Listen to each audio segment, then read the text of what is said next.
dans la paracha Toldot.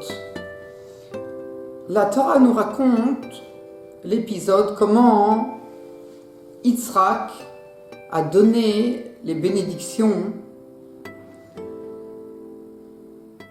à Yaakov Avinu, alors qu'en fait il voulait les donner à Esav, mais Yaakov, Rivka a révélé à Yaakov que Yitzhak voulait bénir son fils. Esav, elle a habillé Yaakov de telle manière à lui donner l'allure de Esav, et il est rentré, il a reçu les brachot de Yitzhak. Et quand il y a eu la révélation qu'effectivement Yaakov avait volé, entre guillemets, les brachot à Esav, alors Yitzhak, qui a su tout ce qui s'était passé, a finalement dit que effectivement les brachot, les bénédictions revenaient de droit à Yaakov Avinu. Au début de cet épisode,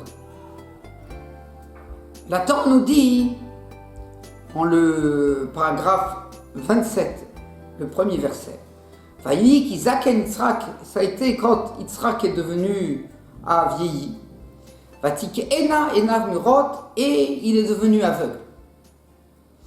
Et à ce moment-là, il a appelé Esav pour le bénir. Le Midrash, dans Bereshit Rabbah, à la paracha 65, nous ramène deux midrash. Le midrash à la lettre 5, numéro 5, nous dit Vayi ki zaken Yitzhak, ce fut quand Yitzhak est devenu vieux. Rabbi Yitzhak patar, Rabbi Yitzhak il dit Matzdike racha et kev shorat. Quelqu'un qui vient rendre juste un rachat à cause qu'il a reçu du shorat. Tout celui qui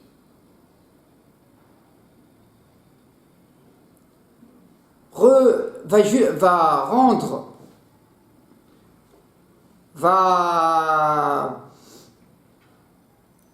donner le droit au rachat parce qu'il a reçu du shorat. Alors, ce que reçoivent les justes en salaire de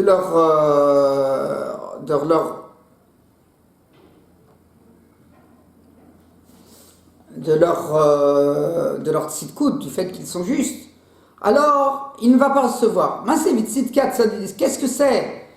Ce que les justes reçoivent en salaire, c'est Moshe. Et alors les commentateurs nous expliquent que Moshe, même à 120 ans, on dit que sa vue n'avait pas baissé.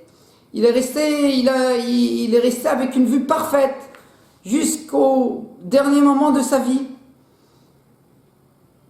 Et cela, Yassou Mimenu, c'est ce qui va être retiré de celui qui ne fait pas n'agit pas de la même manière.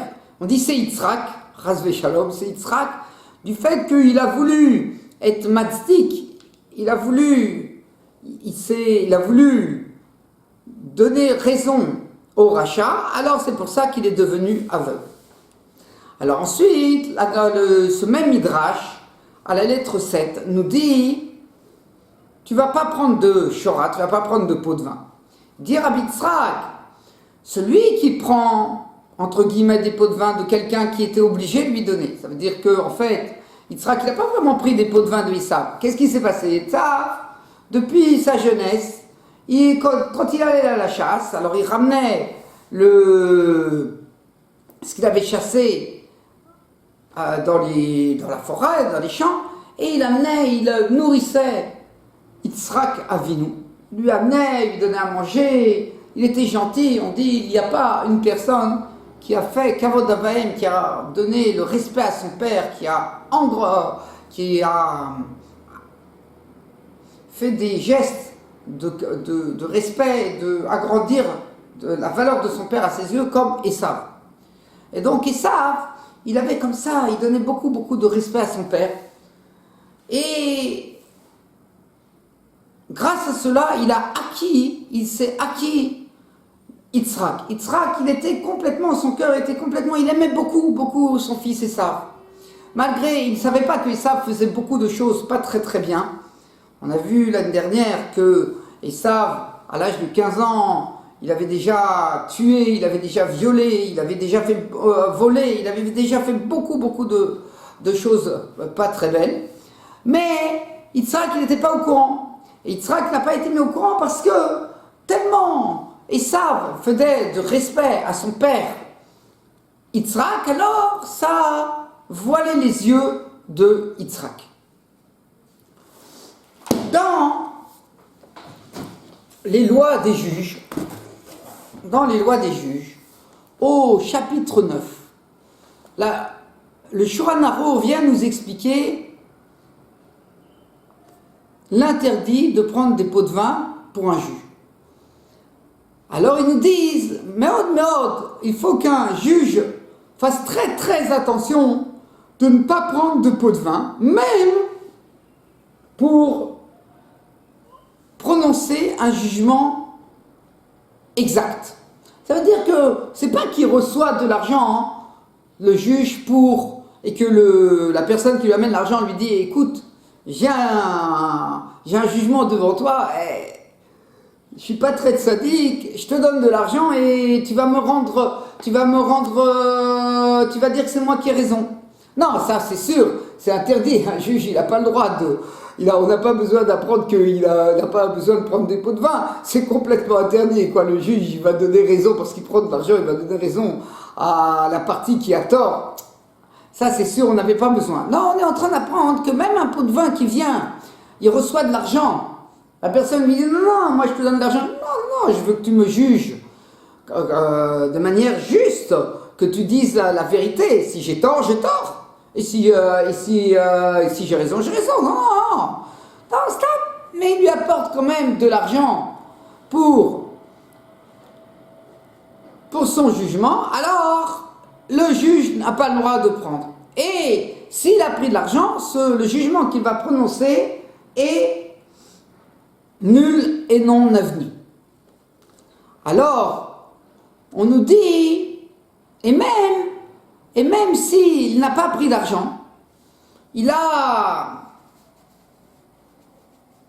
reçu un service ou des compliments, mais pour le jugement, alors aussi il n'a pas à juger. Alors, là-dessus, la Gemara, cette loi dans le Shulchan Aruch nous rajoute que même si le juge il a l'habitude d'emprunter chez ses voisins, alors la personne dont il a l'habitude d'emprunter de lui des choses pour sa maison, alors il ne pourra pas non plus venir en jugement devant ce juge-là. En fait, il y a une petite condition à cela.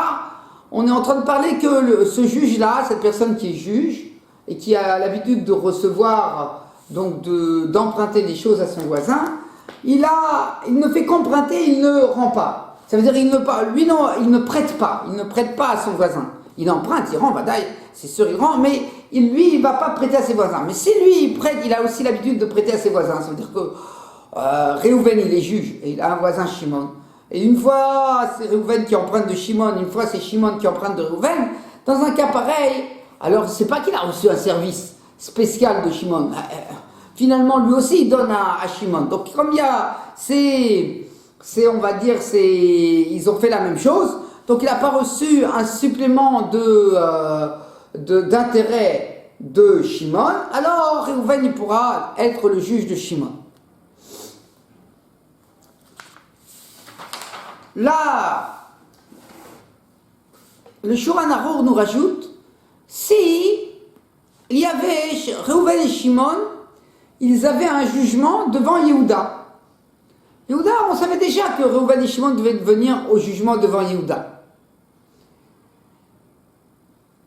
Mais le jugement jugement va avoir lieu encore, disons, dans un mois.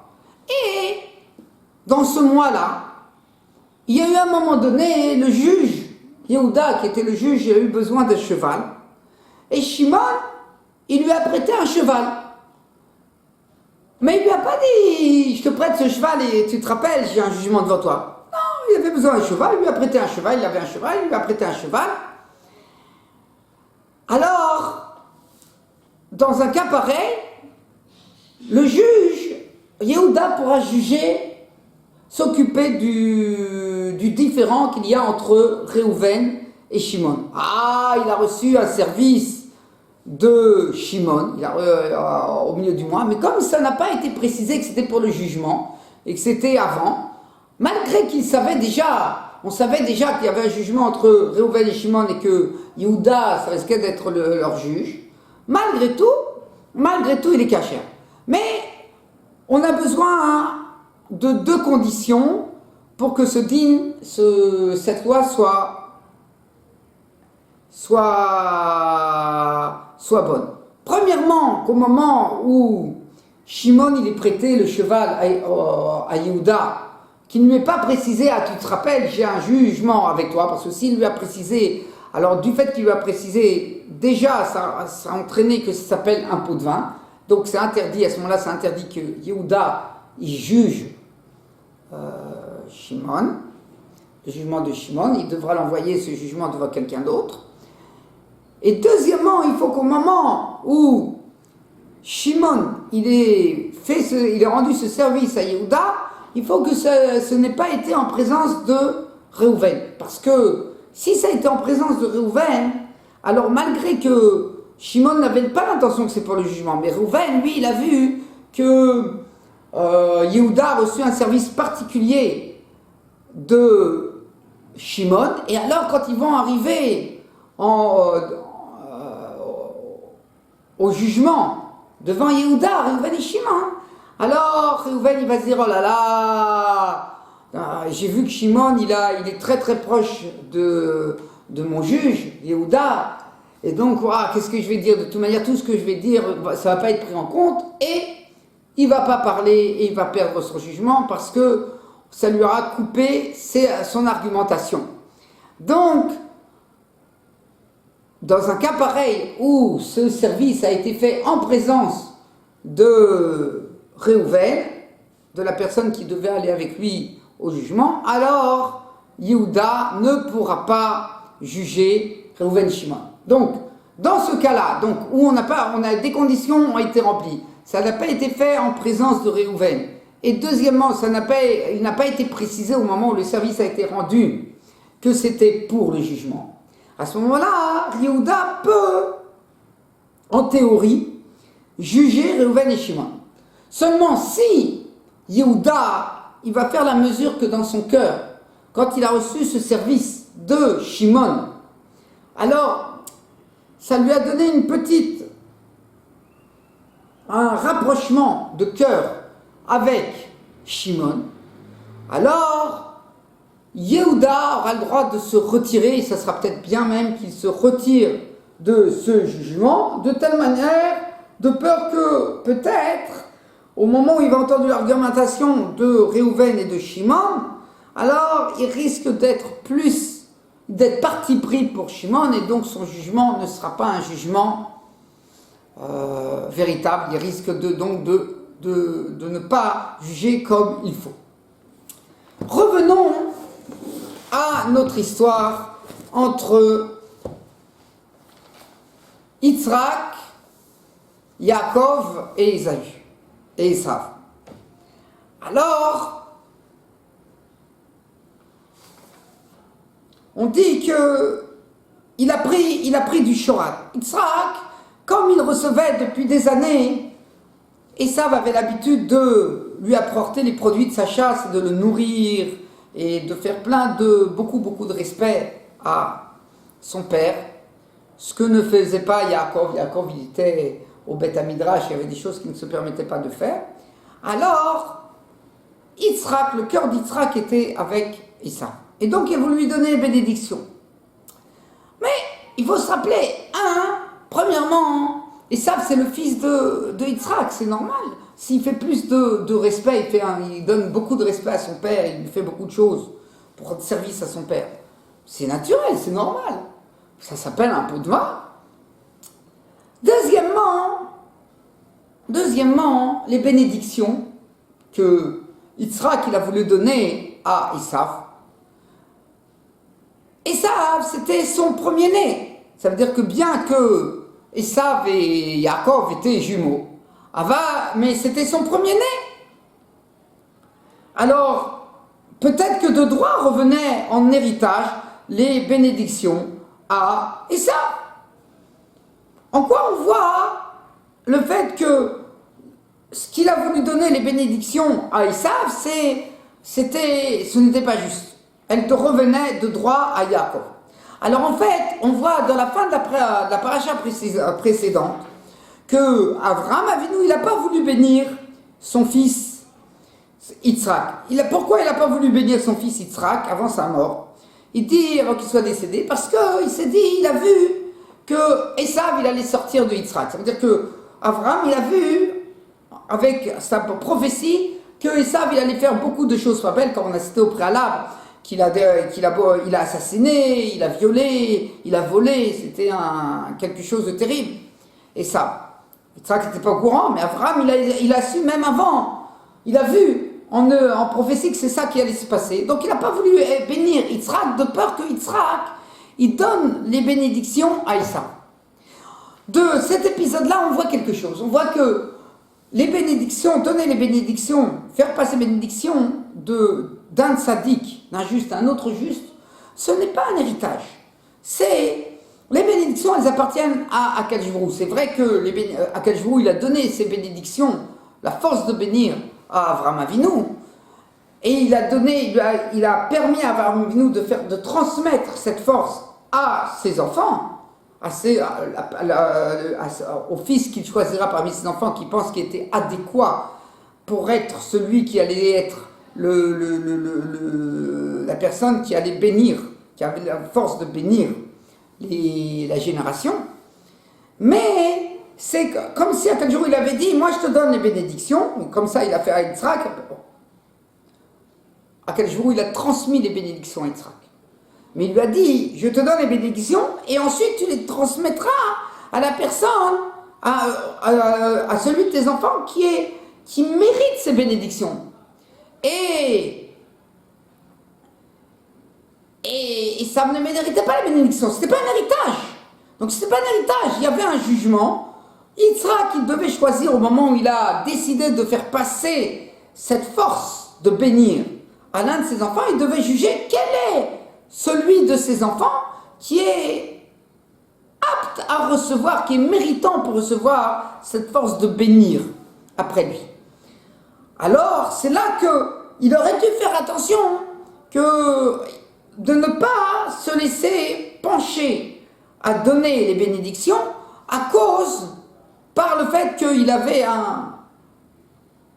il aimait plus son fils Esav. Il aurait dû commencer à juger et à se renseigner quels étaient les actes de chacun de ses enfants pour comprendre quel était le fils qui était le plus apte à recevoir, plus méritant à recevoir ses bénédictions. Et c'est ça qu'il n'a pas fait.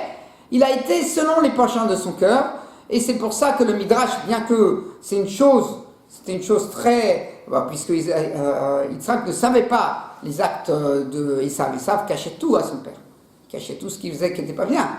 Donc comme il ne savait pas, et que tout était caché, voilé, alors c'est pas une très grosse faute ce qu'il a fait Yitzhak. Enfin, malgré tout, pour un tzaddik de son ampleur, alors le Midrash et la Torah a sévèrement sanctionné Yitzhak Avinu. Shabbat Shalom Mevorach.